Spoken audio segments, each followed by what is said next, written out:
我这洗缘分，我现在是做放式的床，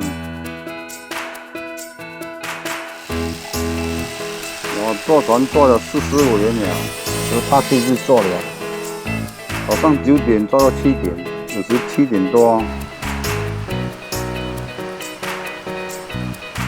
一只这个要2个月，它的东西比较小。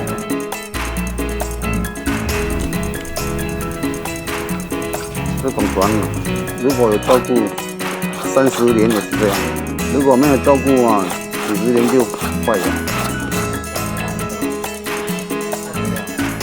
没有人要学啊，你辛苦没有人要。现在差不多要没手了。